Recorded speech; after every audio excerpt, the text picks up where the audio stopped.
And as soon as I graduated and got my BA degree, I was invited to join Roy in Washington at the very start of the program. So I was the very first photographer that Roy Stryker hired in this historical section of the Resettlement Administration.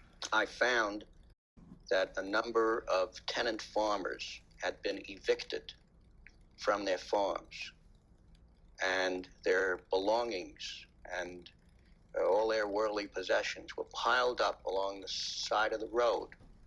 Nobody in Washington or anywhere else was aware of this situation.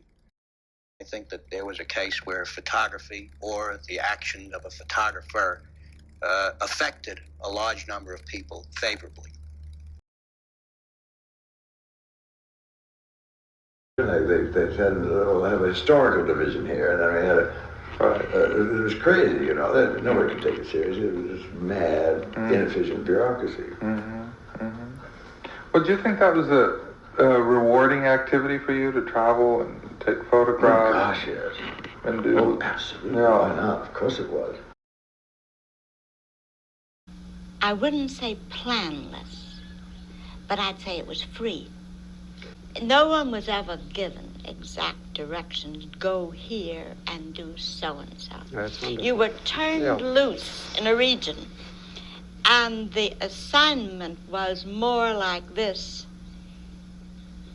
see what you can bring home. See what is really there. What does it look like? What does it feel like? What actually is the human condition? I don't say that we went in total ignorance, but we did go with wide open mind, and that, of course, is the only attitude.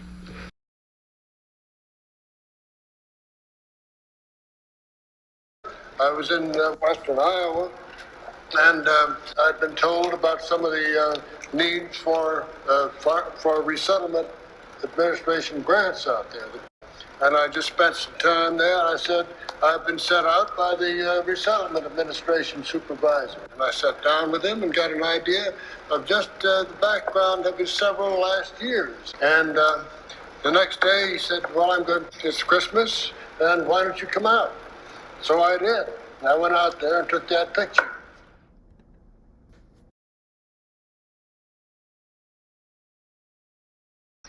Well, I really wish to, in my job with FSA, to effect social and political changes through visual means, and to help show the rural conditions as they were, directly and honestly, not to change anything, to make honest photographs, showing conditions to shock and arouse and inform the American public.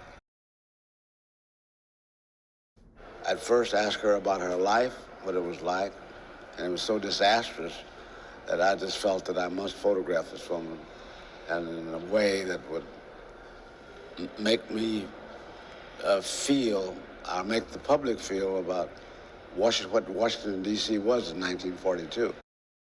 It's not important at that particular moment that I express my feelings, but it's important that I let the world know what they are thinking and what they're going through. And so I become an instrument for them. And I think that's what the camera does in that instance. That's all it serves a purpose.